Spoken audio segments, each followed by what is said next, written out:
Hi, everyone, and welcome back. We are joined today by Mark Episkopos, a research fellow at the Eurasia program at Quincy Institute, to discuss the U.S.-Russia relations. So, welcome to the program. Glad to be here. Thanks for having me on. So, have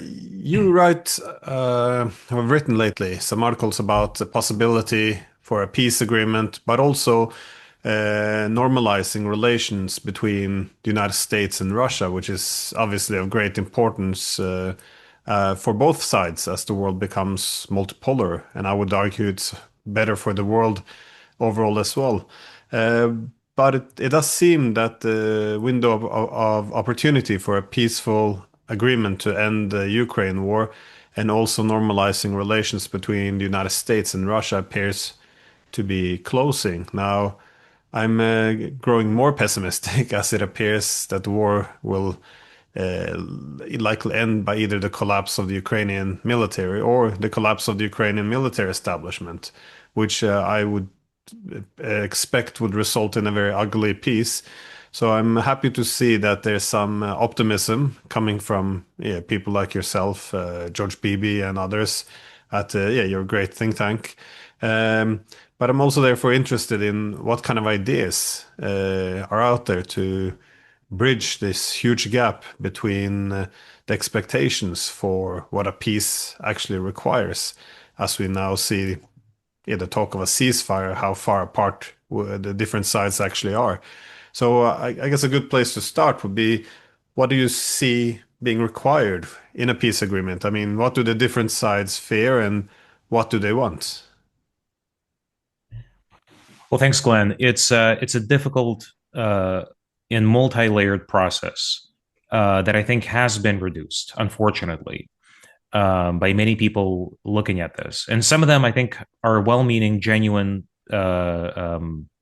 people who want to see this conflict end. But there's an unfortunate tendency to reduce this, what's going on in Ukraine, to a bilateral confrontation between Russia and Ukraine.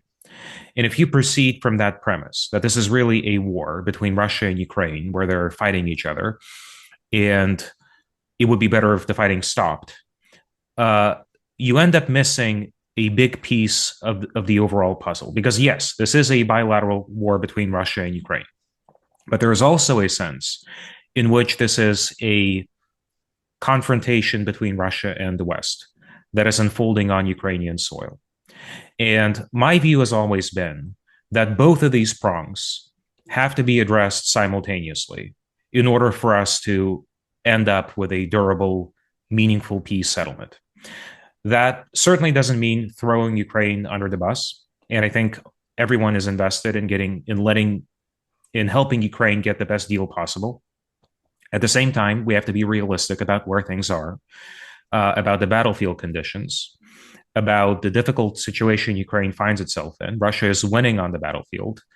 Russia has a massive advantage in latent power, latent resources. It's a much larger economy, much larger manpower pool, et cetera, et cetera. And Russia maintains escalation dominance over Ukraine. And these are real factors that we simply cannot reverse, no matter how much stuff we send. And in fact, the amount of stuff for us to send is rapidly dwindling. And it's certainly not going to be reversed by these secondary sanctions on China and India, which will actually hurt the West and the United States more than they end up crippling the Russian war machine. And we can get more into why I think that if you want. But just to stick on the peace negotiations for a second, um, it's so the full breadth of what's on the table between U.S., Russian, and Ukrainian negotiators is not something that I can predict. I hope that the talks will be as expansive as possible and touch on as many areas as possible: economics, uh, diplomatic relations, nuclear talks. I think all of that, their linkages have to be established for us to get to a place where a real peace deal can be struck. So this isn't something that any of us can pre-negotiate sitting here. What I can tell you is the Russians have made abundantly clear over the past several months of dialogue between US and Russia, partly through direct conversations between President Trump and President Putin, partly as a result of Special Envoy Steve Witkoff's ongoing visits. And it's my understanding that he'll be in Moscow on Tuesday to continue the talks. The Russians have made it clear that they have no intention of agreeing to an unconditional 30-day ceasefire. Why? Well, because you're asking the Russians to relinquish their primary source of leverage, which is on the battlefield. It's the fact, as I said, that they are winning. You're asking them to give this up for nothing concrete in return. So you're looking, if Russia agrees to this kind of unconditional 30-day ceasefire that can be extended indefinitely, you're agreeing for a recipe for freezing the war in a way that allows Ukraine to pursue NATO membership, that allows NATO forces to be stationed in Ukraine, or Western forces, or a coalition of the willing composed of the E3 countries, Germany, France, the UK, any kind of formula along these lines. And Ukraine is free to build up its arsenal in any way it wants. It's free to station long-range strike systems on its territory capable of striking Moscow and St. Petersburg. Because that's the whole point. If the ceasefire is unconditional, then there are no restrictions on any of this. And the Russians will simply not agree to this. And we don't have the leverage, the punitive leverage, to force Russia to strong-arm President Putin into this kind of war termination framework. So you have, I think, this mistaken belief on the part of some that this is just a bilateral war and that the war should end. And this assumption leads us to the other bad assumption, which is the war should end with the two sides simply stopping to fight. And these two bad assumptions feed off and reinforce each other to prevent us from seeing the bigger picture, the bigger puzzle of how to end this war, which is, look, we don't have a lot of negative leverage, punitive leverage over Russia, but we do have tremendous leverage when it comes to other things that Russia seeks and wants, in terms of sanctions relief, in terms of reintegrating Russia into the global economy. President Putin wants to be remembered as the man in history who solved the issue of Ukraine in terms of threats to Russia stemming from Ukraine, Western threats. But he doesn't want to be remembered as the man who plunged Russia into a generation of isolation. And Russians, I was in Moscow in May, Russians see themselves in many ways as Europeans. Russians see themselves as part of this broader Western civilizational inheritance. And they don't want to be in a situation where they are completely cut off from access to Western markets, the Western cultural sphere, tourism. All of that matters. And all of that is a source of real American leverage. So that should be on the table.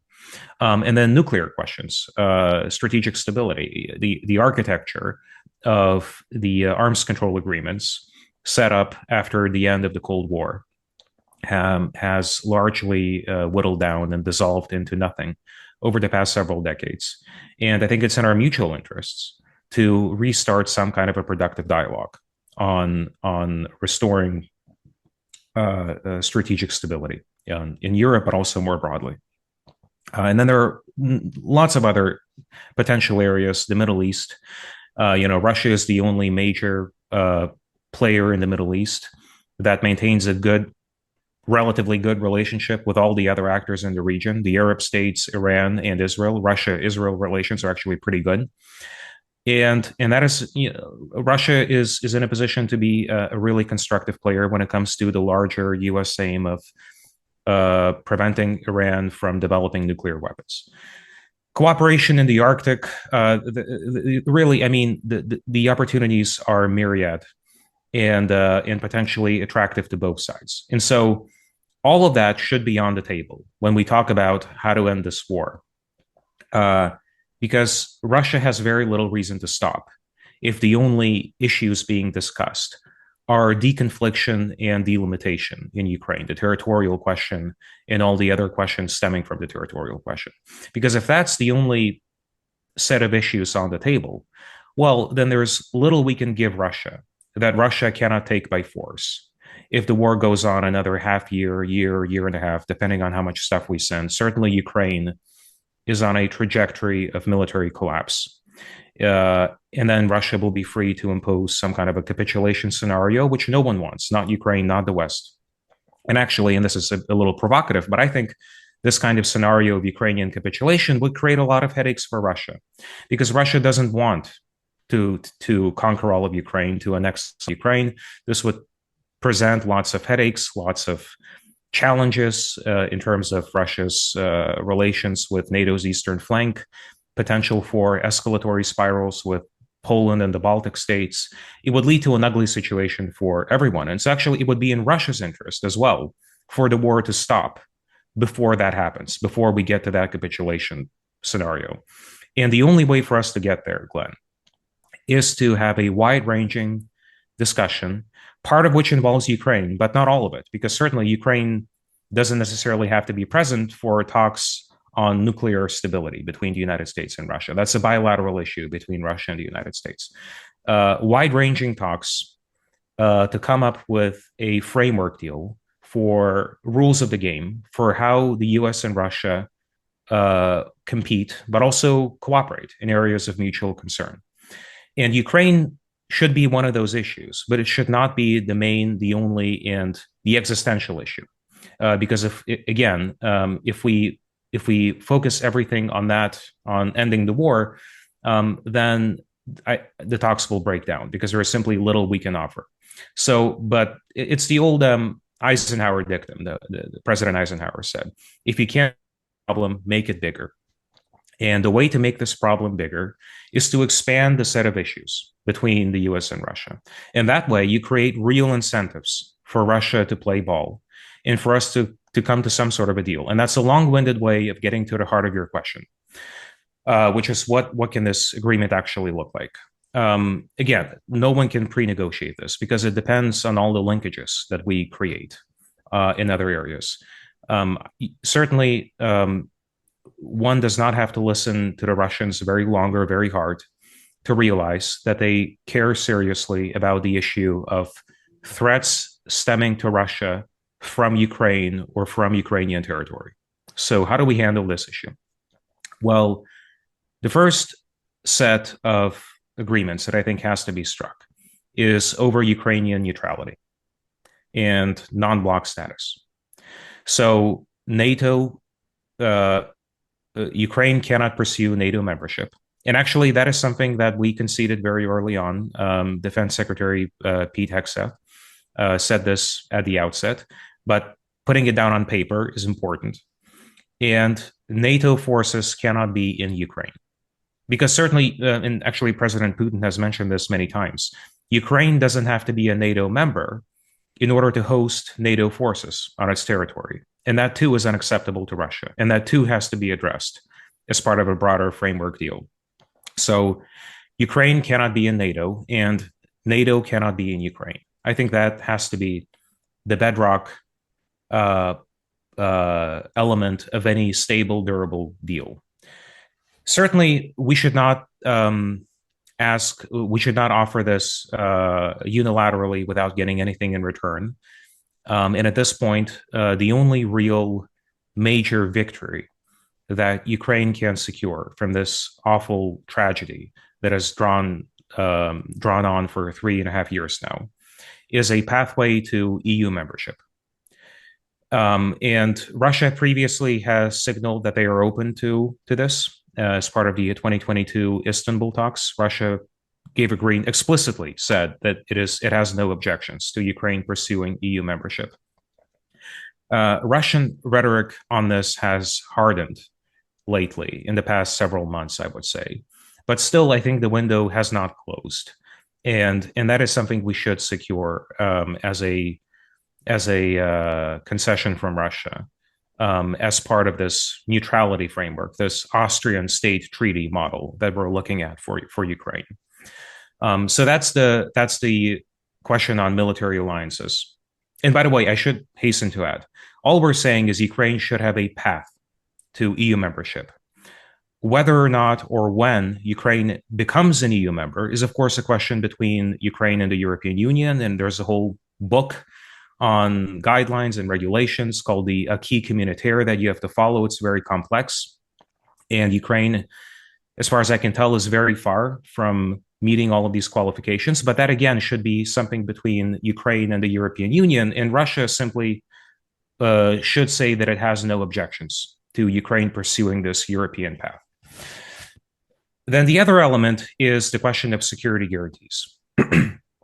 Because if you put the issue of EU membership, NATO membership in this kind of package, and you say we're going to trade NATO membership for EU membership, that leaves open the question of how will Ukraine defend itself against a possible future Russian reinvasion.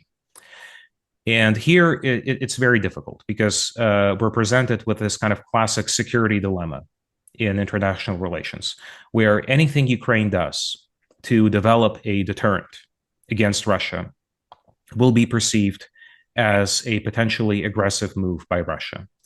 And this leads us to a situation where Russia will have a hard time agreeing to Ukraine developing a capable, robust domestic deterrent of its own.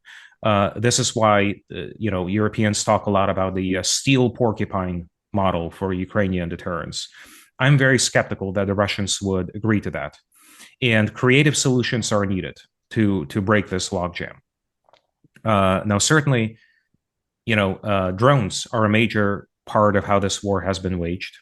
Very important.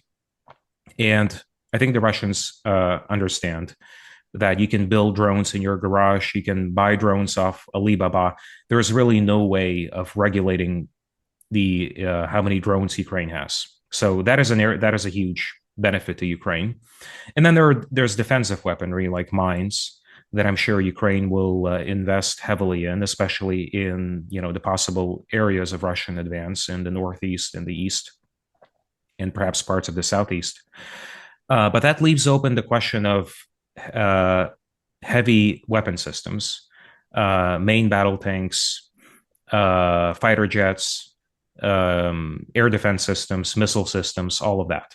And so my proposal for helping us get around this security dilemma is, why don't we set up a system of off-site weapons stockpiles that will be housed in different European countries, not in Ukraine itself. And these will not be Ukrainian weapons. These will be European weapons that will be lent to Ukraine, rented to Ukraine, in the event of a possible future Russian reinvasion. So, and there's a lot, but I'm summarizing here just to save us time. A Russian reinvasion will trigger a consultation period of 24 to 48 hours. If the conflict is not resolved within this window, then the stockpiles, which will have missile systems, F-16s, Leopard tanks, Abrams tanks, and other heavy infantry fighting vehicles, all of that, the stockpiles will be unlocked and their contents will be surged to Ukraine for the purpose of helping Ukraine's military defend itself against a Russian reinvasion. And after the invasion ends, these weapons will be returned to the stockpiles and locked up again. And there will be verification mechanisms in peacetime to work with the Russians to ensure that these weapons are not being leaked to Ukraine. And so that the Russians have some degree of confidence that these weapons are purely defensive and that these stockpiles will only become a threat to Russia in the event of a Russian reinvasion. But they have nothing to... So this is basically a creative idea for helping us get around the security dilemma, because this proposal guarantees that Ukraine has a real mechanism to defend itself in a way that does not actually increase Ukrainian or Western offensive power against Russia. And I've had good discussions with my Ukrainian counterparts about this, with my Russian counterparts. I've seen a lot of positive signals that this is something people are willing to look at on pretty high levels, and that has been really encouraging to see.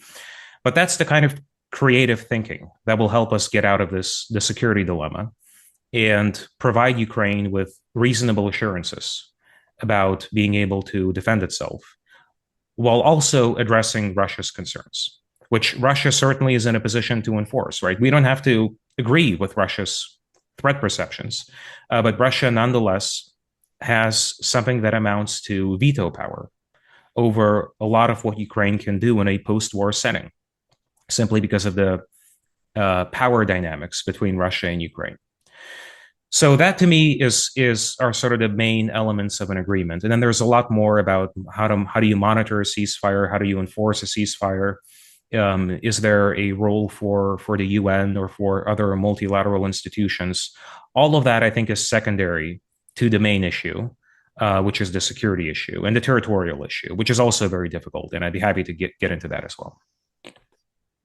I find the EU membership proposal interesting because it's, as I said, George Bibi, he mentioned the same thing, but just so the Ukrainians get something out of it, because the way this war will end, no matter if it's on the battlefield or through diplomacy, it's going to be a very humiliating defeat for the Ukrainians. So if there's some what's called consolation prize, something they can get, I think EU would be good. The problem is that the longer this war goes on, the more difficult it would be for this to happen for, I guess, two reasons. From, as you suggested, from the Russian perspective, given that the EU is going more from an economic project to what the EU calls a geopolitical project, which makes it difficult for Russia to accept, but also for the member states in the European Union, because the more destroyed Ukraine will be and its infrastructures being, more and more destroyed every day, the more difficult it will be for countries like Hungary, Slovakia to be willing to pick up, or Poland for that sake as well, to be able to take the bill for this, to try to bring its economy up to EU standards. So it's going to be a very costly project if Ukraine is completely destroyed. Also, I think there's a problem within the EU, because for the past 30 years, we've been repeating this mantra that Russia doesn't have veto power over what NATO does or EU does. Essentially, the project since the Cold War has been to create a Europe where Russia doesn't have a seat at table. So we always say Russia shouldn't have a veto power for anything. But we're slowly learning, I think, that if we don't give Russia veto power in institutions, they will use hard power to assert their veto. But this is a very difficult thing for the Europeans to accept. It's very hysterical mood in terms of even recognizing there is a security dilemma, because the Europeans have really, I guess, embraced this idea that NATO, is never any concern. Russia was all fine, and then it was purely out of empire, restoring the Soviet Union. So again, this was unprovoked. This is the thing. Everyone had to kind of repeat these slogans in order to have a legitimate space in media and government. So everyone locked themselves into this very strange position. So there's very little room for maneuver now. But of course, I do think the security dilemma is important to reach. But it seems this conflict has three layers, though. You have, obviously, the main part is the geopolitical one, that is Ukraine being pulled into NATO's orbit, which triggers a massive security dilemma with the Russians. Second would be the bilateral ones, now that between Ukraine and Russia, as well, nothing needs to be said there. And the third one is domestically in Ukraine. That is, you have, given that they have such a significant Russian-speaking minority, that the de-Russification, and which was increased by the war, has led to the reduced freedom of language, political rights, religious rights. So across the board, so all of this kind of has to go into one big deal. I wouldn't. Is it possible to do everything in one go, or would you have to do a Russia NATO deal, Russia? Because at the heart of it, it seems it's the Americans and the Russians who really have to come to an agreement. If you can get the big pieces in place, the other pieces can perhaps fall into place. But is there any political willingness in the United States to go to such an extent? Because, as I said, this requires us to go back on what we've been saying for 30 years, that this NATO expansion is no worse for the Russians. So it comes with a big political cost within Washington as well, doesn't it? Well, it does, and I'm glad you brought up this issue of the Russians have been protesting NATO policy for many decades now, and our response has been suck it up. You don't get a veto. NATO will do whatever it wants, and in some way, Putin has unilaterally successfully closed NATO's open door policy by signaling to everyone else in the region, Armenia, Georgia, Moldova, what will happen if you pursue this course. Well, we will come and we will bash you over the head with a cudgel, and you will remember the pain for decades or generations to come.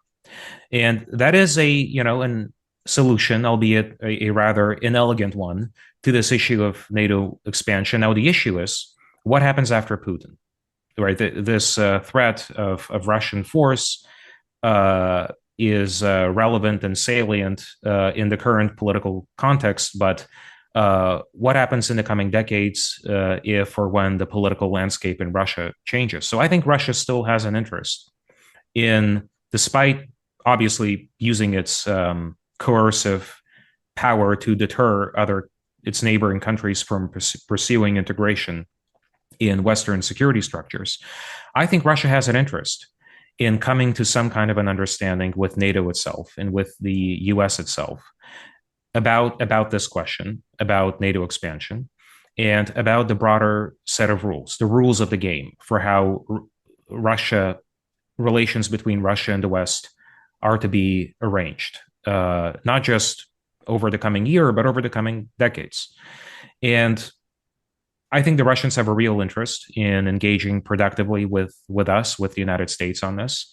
And you're absolutely correct that this will be a long-term endeavor. This is not a set of issues that can be negotiated in a week or even in a month. We're talking about a long-term dialogue that will have to take place through various channels between Russia and the United States, but also between Russia and the European Union eventually, although the European Union, of course, now is not in a mood to talk to Russia about anything, and also between Russia and NATO. And all of these layers will have to be established and pursued simultaneously on top of each other over a longer span of time. So we are talking about restarting a long-term dialogue on an underlying set of issues, geopolitical issues, that I think is in everyone's interest to address. And we talk about concessions. Now, it is, I suppose, in a technical sense, a concession to Russia to say that NATO will not expand. But really, we're doing something, if we go down this route, we're doing something that is in American interest. It's not in American interest to extend the American security umbrella to Moldova or to Armenia or to Georgia. This issue, I think, is a deeply ideological one, and it has been an ideological project for many in Washington to pursue this concept of a Europe whole, free, and at peace, by which they mean a Europe fully united under the European Union and perhaps eventually NATO. And this policy has been very costly, I think, deeply counterproductive to real, actual American interests. And so American interests are, I think, much better served by drawing a clear line and by foreclosing the possibility of horizontal expansion. Vertical integration is a different matter, and I think there's a lot more NATO can do.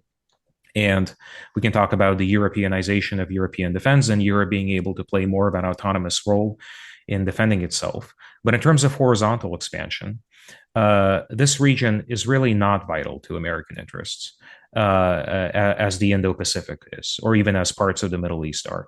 There is no real reason for America to fight Russia not just over Ukraine, but also over any of these other countries, Azerbaijan, Armenia, Moldova, Central Asia.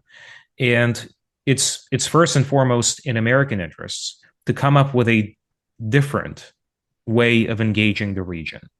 And that is to say, we want good relations with everyone. We want to trade with Armenia, Georgia, Moldova. Sure. We want to have, cultural, social relations, all of that. And we encourage these countries to have good relations with the European Union. But there is no reason for the Western security umbrella to be extended into this region, because this feeds into an escalatory spiral with Russia. It sets the conditions for potentially another major conflict with Russia, and we don't get anything in return. The United States doesn't get anything out of expanding its security umbrella in this way. So, in a way, in one sense, it is a concession to Russia to say that no more NATO expansion. But in another way, we're doing something that we should have done a long time ago. And we're doing something that I think is squarely in America's interests, because the bigger picture of all of this is, how do we retrench? How do we reprioritize our posture on NATO's eastern flank and in Europe more broadly to allow us to divert our attention to other theaters that are more pressing for American concerns? The future of the world will not be decided by who controls some part of southeastern Ukraine. The future of the world is being decided in the Indo-Pacific, and by the course that the US-China relationship takes. And that, I think, will eat up a lot of our resources, a lot of our political attention, a lot of our defense resources. And that has to be really the sole guiding focus. And in order for us to get to a position where we can truly pivot to Asia, because we have spoken about a pivot to Asia now for many decades, and it hasn't happened. The only way for us to truly pivot to Asia is to arrive at a stable situation on NATO's eastern flank. And part of how we get there is through deterrence. But deterrence without engagement is a recipe for escalation. And so, yes, Europe should defend itself and should invest more in its defense, but at the same time, there has to be a meaningful security dialogue with Russia about preventing spirals and agreeing for some format where we not only compete, but also cooperate in areas of mutual concern. And so all of that has to be part of the larger discussion when it comes to ending this war that's going on right now, but also preventing a future flashpoint in some other part of Eastern Europe, for example, Belarus. Yeah. What I liked in the article, though, one of the things were the focus on the weapons being Europeans' weapons being stored in Europe that can potentially be sent to Russia.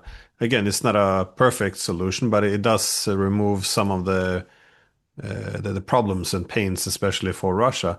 But it kind of takes me back a bit to what you said before with Hegseth's comment a few months ago, when he essentially outlined the three things, recognizing the three things that the Russians wanted. So the first was, he recognized that the Ukraine would have to be neutral, so no NATO.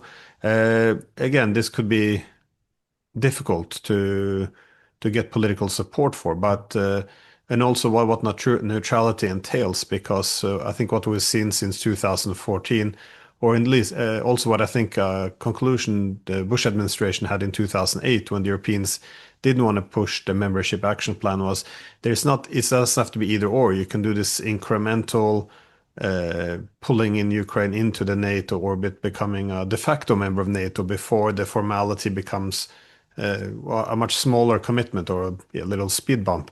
So the extent of what neutrality encompasses, is could be a very difficult thing to agree on, especially the Europeans, who still seem to think that Ukraine might end up in NATO one day. So at least it's the rhetoric we have on this side of the Atlantic. The territorial issue, one could also get some solutions. I mean, how much territory, and does Ukraine have to recognize all of it? There's enough there's some room for maneuver here at least, and I think at least my impression is that there are people in Moscow who do recognize that territory they're not even holding yet. That this there has to be some flexibility, and I'm assuming they left some space for maneuver if there is some possible agreement at the table. But perhaps the most uh, difficult area in terms of the security dilemma would be security guarantees, because this goes into the neutrality issue. And again, at the heart of the security dilemma is this for defensive or offensive purposes? So to have this huge amount of missiles, which would then be delivered quickly to Ukraine if it would be needed. It seems it could have problems on many areas. One would be if these missiles must be managed by American or NATO soldiers in terms of striking Russia. This would be considered almost legitimizing a NATO attack on Russia, but also if this is in place, there would be an incentive perhaps on NATO if it in the future needs to cut the Russians down in size. They would have this almost ready Ukrainian army, which they just have to arm on short notice. Again, from the Russian perspective, if they see the offensive potential. And last would be if the Ukrainians would one day want to get the lost territories back, or whatever the motivation would be, they would have an incentive to revive the conflict if they know that there's thousands of missiles waiting to be shipped, which they can use against, for example, Moscow. So how, I guess, given that Russia is winning, as you said, and then we have to convince Russia that this deal is better than it being able to dictate terms through a military victory. How would we overcome these key problems, that the offensive potential of NATO? Because simply discussing it in Europe is very difficult, because we're almost obliged to refer to NATO as a defensive alliance every time we go to war. Like the idea that there is a security dilemma, that we can be, we undermine their security, they undermine our security. It's kind of dismissed. It almost falls under the category of disinformation these days, so Russian propaganda. So how would we address that issue of these weapon depots not being used for offensive purposes? Well, there is no perfect solution. Even NATO membership is not a perfect solution. You can ask any Estonian or Latvian. There's a lot of anxiety in these countries about will the United States actually fight Russia over us? So, perfection is not of this world. We have to make do with the trade-offs and the hard choices that are available to us now. So I think it would have to be established very clearly that this weapon stockpile will only be unlocked in the event of a Russian reinvasion. It will not be unlocked if Ukraine decides of its own volition to recapture territories that have been lost. Now, does that require Ukrainian de jure recognition of all the territories? My answer is no, because there are recipes for stable territorial disputes that can be resolved diplomatically, peacefully through dialogue over the long term. Cyprus is one example. And certainly, I think it would be extremely difficult politically for any Ukrainian leader to recognize these territories in a de jure way. I don't know if I'm not an expert on Ukrainian politics, but I'm just not sure if it's in the cards politically for Ukraine. Now, we did in April get close to a very interesting format with Steve Witkoff's framework for a ceasefire, where the United States legally recognized Crimea as Russian, as a way to set the stage for a meaningful improvement in US-Russia relations and removing a lot of the sanctions that we've put on Russia since 2014. And then the rest would be recognized in a de facto way. And as any international lawyer would tell you, there is such a thing in legal terms as de facto recognition or de facto occupation. And this can lead to a stable situation if we set in place certain guardrails. And one of those guardrails has to be that it has to be communicated very clearly to President Zelensky and any future Ukrainian leader that these weapons are purely for defensive purposes, for helping you fend off a potential Russian reinvasion that takes place on the territories that you control after a settlement goes into effect. The territories that you do not control after a settlement goes into effect are not covered by this security guarantee, and the stockpiles are not meant to be used for that purpose. And then to your point about strikes into Russia, that is I think certainly a concern on Russia's part, and limits will have to be put in place on how these weapons can be used, and it has to be clearly conveyed that these weapons are purely for defensive purposes and not to be used for anything that can spark a serious escalation between Russia and the West. And you're going to have parts of the Ukrainian military that are trained ahead of time in advance to use these weapons so that no Western operation will be required beyond intelligence sharing and the kind of stuff that we're doing already. Because, of course, as we all know, a lot of these missile systems simply cannot be used without data, without real-time information provided by Western militaries. That's simply a reality of how this technology works. If you look at HIMARS, ATACMS, Storm Shadow missiles, yeah, there has to be Western intelligence sharing in order for these weapons to be used effectively. But because we're the ones sharing the intelligence, we can choose not to share intelligence for strikes on Moscow or strikes on St. Petersburg. That is fully in our purview to do because we're the ones providing the aid, and therefore we have the right to impose limits on how the aid can be used. And I think that should be conveyed to Russia as part of this deal. And the other component of this, and I mentioned this in my piece for Responsible Statecraft, outlining this proposal, is any Russian attack on the stockpiles themselves would be treated as an act of war on the host country, on Romania or Poland or Denmark or any other country that chooses to take part in this. And that would be grounds for activating Article 5. And so that's simply to remove any temptation on Russia's part to launch some kind of a preemptive strike on these stockpiles prior to some kind of a reinvasion. And if you look at the broader issue, and you pardon this historical diversion, but I am, of course, after all, a historian by training.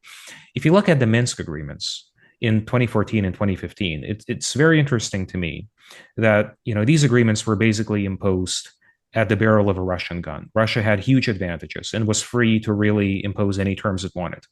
And the Minsk format had nothing about any Russian territorial designs on Ukraine. In fact, this was a model for the federalization of Ukraine, for the return of Donetsk and Luhansk under Ukrainian control, under a federalized Ukrainian government. And to me, that tells us a few things. The first thing that it tells me is that Russia's chief concern has always been preventing Ukraine's drift into the Western security architecture. That has always been the goal. The goal has never been to simply grab more Ukrainian land. And I think that does tell us about what Russia would be looking for in this negotiation.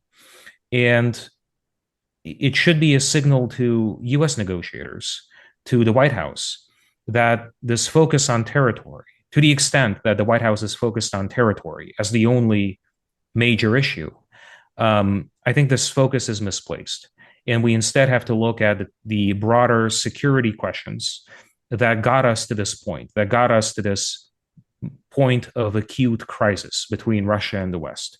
Certainly, territory is important and cannot be divorced from what's going on. But to make this all about territory is missing the forest for the trees and will prevent us from getting a stable, meaningful settlement.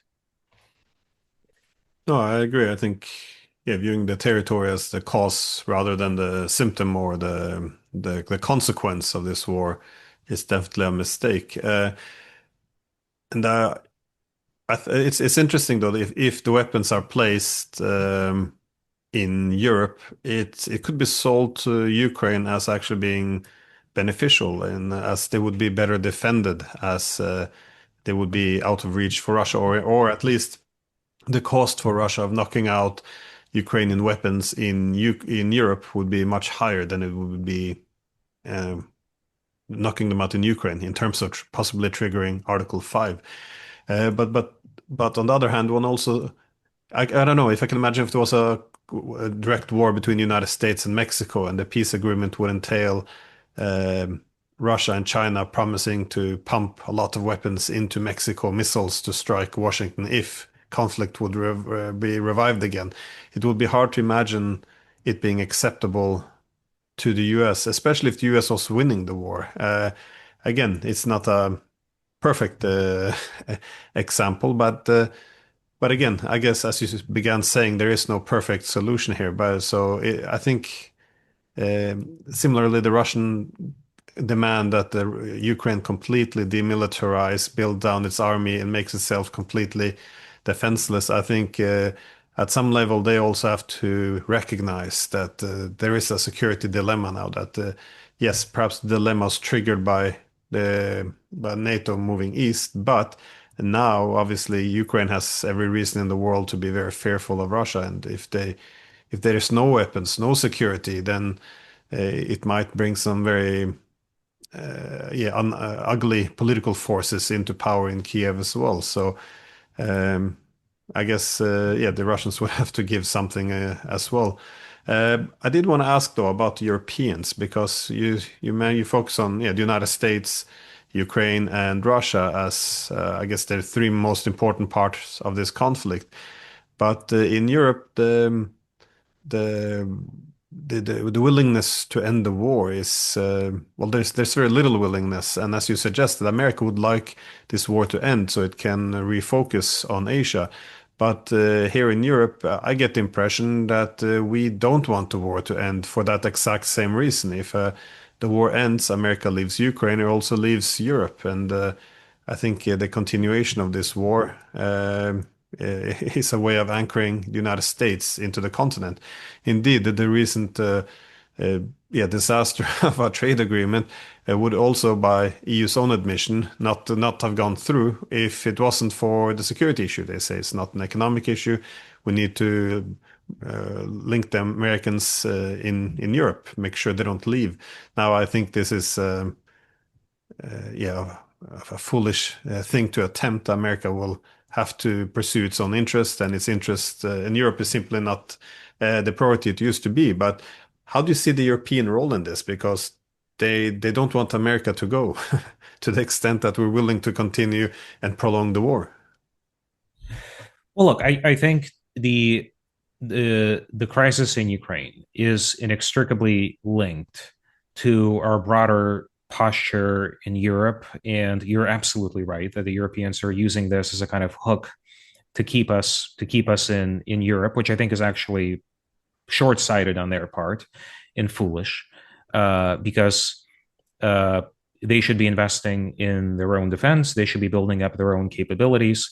And to the extent that massive amounts of European weapons are being pumped into Ukraine, that is compromising Europe's own military readiness for a cause that cannot be won, for prolonging a war where the results are, the writing is on the wall, unfortunately for Ukraine and for the West.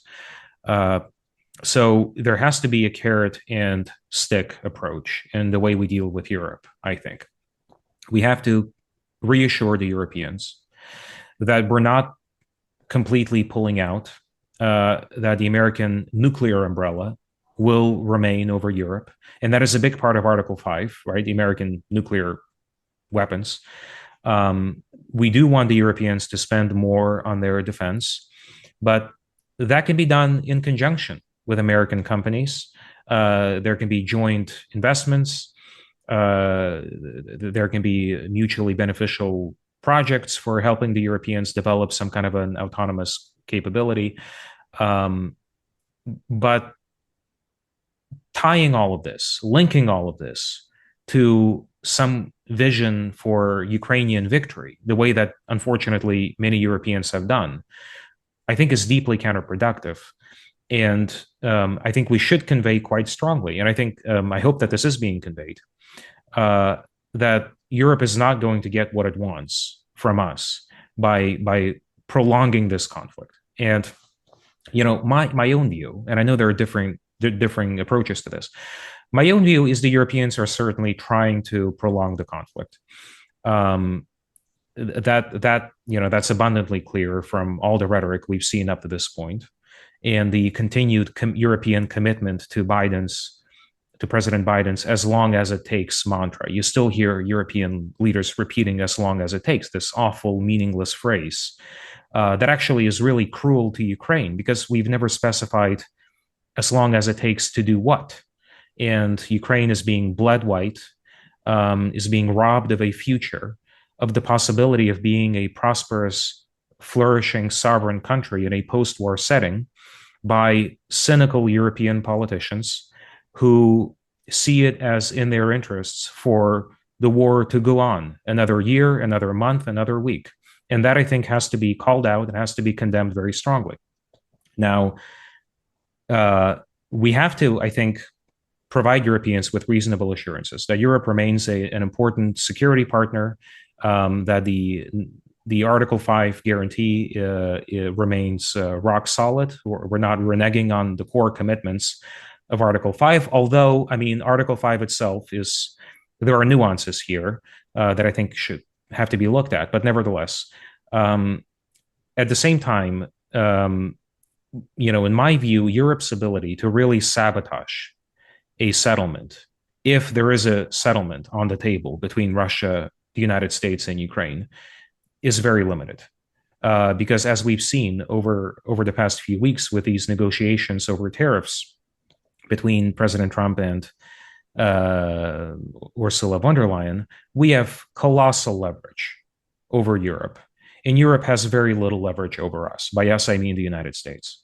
So if there is a real agreement that the Russians are in principle willing to accept, and the Ukrainians are willing to accept, I think it would be very difficult for the Europeans to exercise some kind of a veto over that. And even the April framework for a ceasefire, the Europeans were unhappy about it, and the Ukrainians were unhappy about it. But the Ukrainians, and this is what I've been hearing from the people I've been speaking to, the Ukrainians basically accepted Witkoff's framework for a ceasefire in April. And the Europeans had no choice but to accept it as well at that point. And it was the Russians who ended up torpedoing it because of their reservations that this doesn't fully address their security concerns.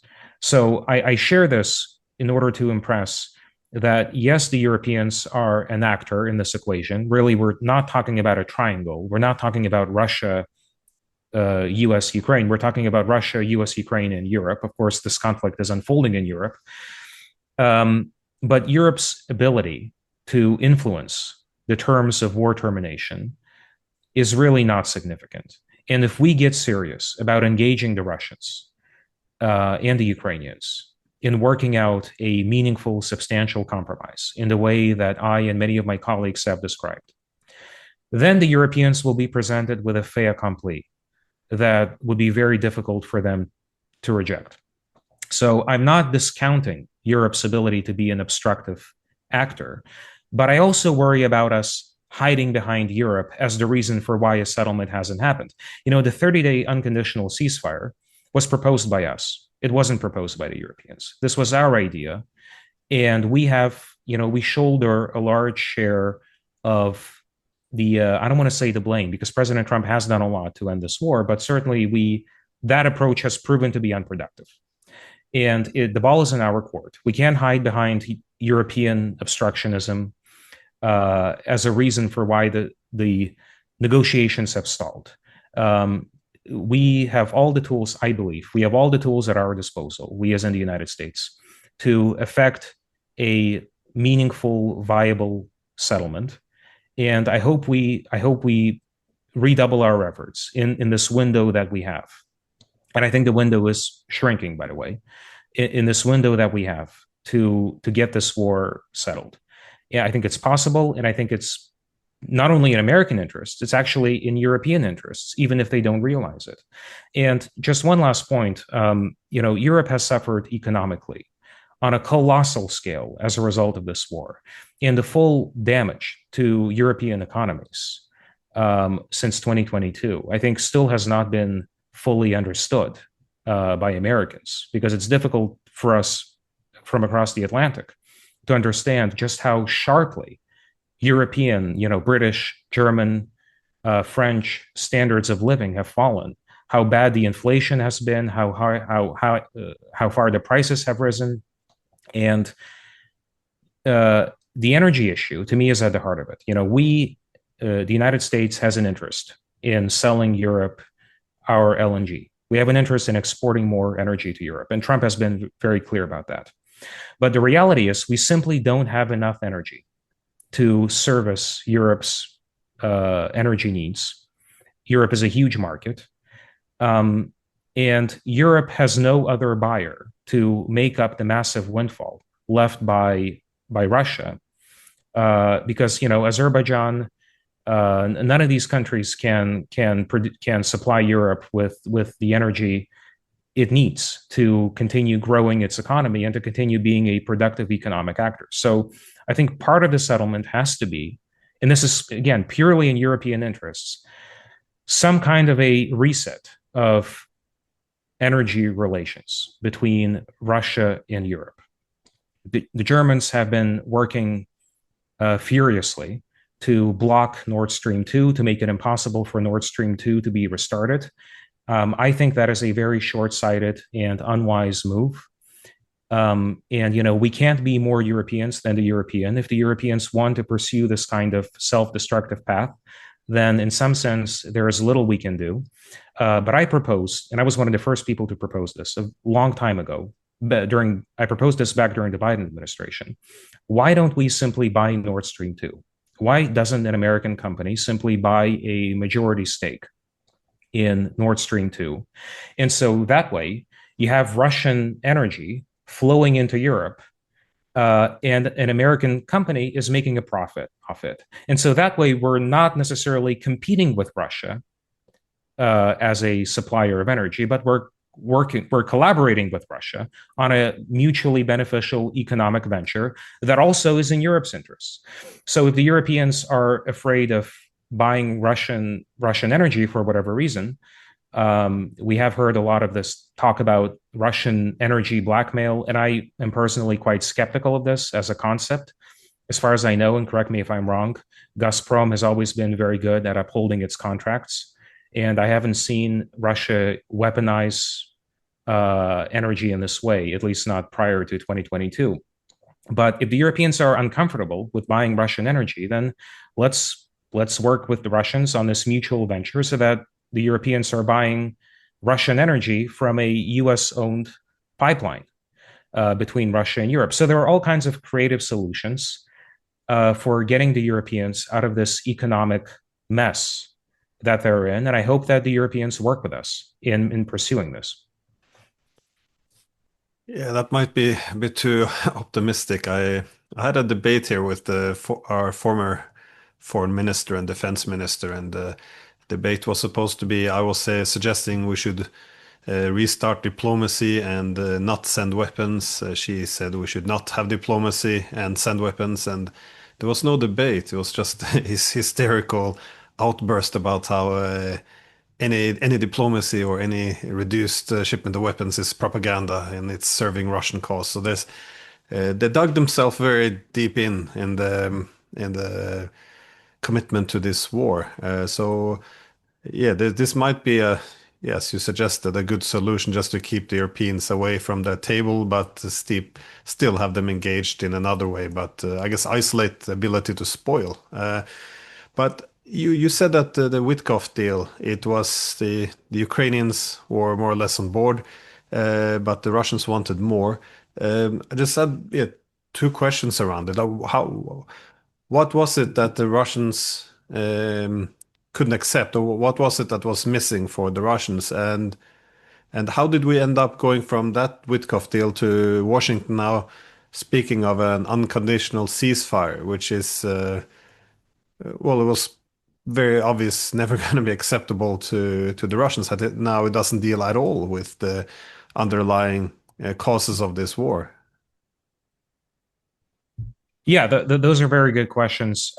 So to take us back to April, there were two draft treaties with Russia on the table. There was the Witkoff proposal, which involved the de jure recognition of Crimea as Russian territory, de facto recognition of all the other provinces, sanctions, massive sanctions relief on Russia, and guarantees, unilateral guarantees extended by the United States that Ukraine would not become a NATO member. Those were the big things on the table at that point. But then there was also a European version of this proposal that the British had a heavy hand in drafting, along with the Ukrainians themselves. And this proposal was very different. It did not offer these assurances surrounding NATO. It did not involve immediate sanctions relief. Instead, it said, well, we can maybe lift some sanctions at a future point after the war ends and Russia demonstrates its goodwill, whereas the Witkoff proposal involved lifting sanctions almost immediately. And then the big thing, I think, the real sticking point is the European Ukrainian version of this proposal did not explicitly forbid Western troops from being stationed in Ukraine, and that, as we know, that is a clear red line for Russia, and that, I think, is why the Russians ultimately felt that their security concerns were not adequately addressed. So the Witkoff proposal and the European proposal ended up being kind of merged or semi-merged at some point, and it became unclear which is which. And we simply didn't get, unfortunately, we didn't get that kind of follow-through, diplomatic follow-through that would have put us over the finish line. But I firmly believe that the Witkoff proposal had some very good ideas that should be at the core of any future negotiation with the Russians, especially this kind of hybrid format for the jure de facto recognition. I think is, Witkoff was onto something in pursuing this framework. So that to me is in many ways tragic, because we were on the right track, but there wasn't that final push to help us get across the finish line. And to your other question, I would say that the administration really wants to end this war. This has been going on now for half a year, and there is a growing sense of frustration. Initially, the frustration was leveled at Zelensky, and we saw the culmination of this in the Oval Office confrontation between President Trump and President Zelensky. And subsequently, this frustration has increasingly been leveled at the Kremlin, because we're kind of looking for who is being the obstructionist here. Initially, we thought it was Ukraine. Now the thinking is that it's Russia. And the ceasefire idea, I think, is driven again by this notion that this is a bilateral conflict about territory and about how do we properly delimitate borders in a post-war setting. And in that sense, unfortunately, we've seen really a step back from where we should be, where instead of talking about these larger issues that are at the heart of why this war began and how it should end, we're back to talking about how do we immediately stop the fighting? How do we monitor a ceasefire? How do we freeze the conflict? That to me is not a productive or promising approach. The Russians have repeatedly signaled that they're not willing to play ball when it comes to an unconditional 30-day ceasefire. And we are going to have to go beyond that if we really are serious, and I think we are, about ending this war in a viable, effective way. Which again, the window is is open, I think, right now, but it's not going to be open forever. And I really hope to see another diplomatic push around some kind of a framework deal uh, that gets us away from this talk of unconditional ceasefires, because conditional ceasefires is certainly something that the Russians are willing to look at. But to simply tell the Russians you have to stop fighting, and if you don't, we're going to impose massive sanctions on India and China for doing business with you, and we're going to send more weapons to Ukraine, is to me not a real, not a promising recipe for ending this war. Because I mean, I'll just give you the quick spiel on this, but so if you look at the sanctions, the Lindsey Graham sanctions that we're now looking at implementing, proposed by Senator Lindsey Graham, there are two things that can happen. Either China and India can agree not to buy Russian oil, in which case this would have massively destabilizing effects on global energy markets, and the price of oil would fluctuate, would spike tremendously. And this would have a hugely counterproductive effect to what we're trying to do, which is to starve Russia of the resources needed to fight this war. Or China and India could pay the tariffs. In which case, as we know, economics 101, if they do pay the tariffs, then consumer prices in the United States will rise tremendously, because Chinese and Indian producers now have this massive barrier for doing business with the United States. And this barrier will be translated into higher prices for American consumers. So whichever way we go, this will backfire on the U.S. economy.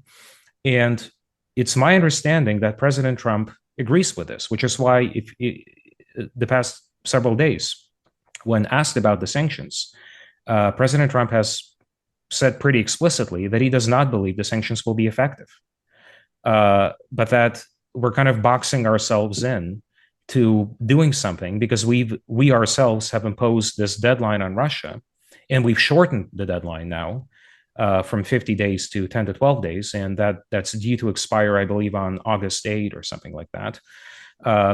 We are now in a position where the concern is the White House will have to do something punitively, some retaliatory measure against Russia in order to save face, and that will make it even more difficult for future talks to proceed. So we have to, and I think we still can, get away from this mentality of getting a short-term deal by getting the two sides to stop fighting, and instead look at this as the systemic, larger issue that this is. Yeah, the 10 days. Well, I think one thing we often leave out of the assessment is that Russia, there's a lot of anger now growing in Russia because they, well, not only saw that they were, well, shorthanded and, well, robbed of this common European home after the Cold War and having this NATO expansion, but also what they see as the betrayal of the Minsk agreement. And again, if one wants to know, I guess, why the Russians wouldn't accept the Minsk, now the Witkoff deal is, they fear that any deal will be another Minsk agreement. That is to freeze the conflict, buy some time to fill up Ukraine with weapons, train its army, and then fight another day on better terms. But also, well, exactly, yeah, the Russians are afraid yeah, that they're being sold a bill of goods, that we're telling them all of these attractive things in order to get them to stop fighting, and then none of it will actually happen. So the challenge now, the major diplomatic challenge, is to signal to the Russians that we are serious about sustained long-term engagement, not to become best friends, not to become allies, but to meaningfully improve relations between the US and Russia, and between Russia and the West, where opportunities for improvement exists and where such opportunities are to our mutual benefit. And that involves serious long-term diplomatic work that will, we can make some real progress in the short term, but really we're talking about a process that will stretch over the course of Trump's presidency, and if successful, will extend beyond Trump's presidency. Yeah, I agree, because all over the past few years now, all we heard was bleeding Russia, strategic defeat on Russia, destroying, breaking up, now casually talking about invading Kaliningrad, which is again part of Russia, and all this escalation, sabotage of peace. There's so much. We often focus on the how we no longer trust the Russians and our anger, but this is very much mutual, though. There's a lot of resentment being built up, and also, yeah, lack of belief that it's possible to actually find an agreement with us. But again, I think it's necessary because, and also tied to a bigger thing. If this was just Ukraine, it would be one battle in a larger war, I think, because you're going to have similar tensions then emerging, not just Georgia, Moldova, but you can, as you said before, the Arctic, pressure on Kaliningrad. There's a lot of avenues for, um, yeah, reviving tensions in which it could be very tempting on our side, that is NATO side, to reuse Ukraine as an instrument to pressure Russia or punish Russia. So I do think there's a lot of reasons why the Russians would want to finish this off and find some wider political settlement. This is why it's very frustrating to see, as you said, all this work which is ahead of us in order to come to this wider agreement to resolve a broken European security architecture. Instead, we're talking about unconditional ceasefire, and unconditional sounds like such a wonderful word, but all it means is we're not going to actually address any of the political problems, which is extremely frustrating. But yeah, here we are. So thank you so much for your time. I'm very glad some people are putting some real serious work into the need for a peace. As I began saying, if we don't get it, I think, well, it's quite obvious it's going to end with a Russian victory, but I think this is going to be a very ugly peace, as even might not even serve Russian interest if it destabilizes Europe to too great of an extent. So thanks again. Thank you very much. And yes, I will leave a link to the article in the description. Anywhere else people can find you?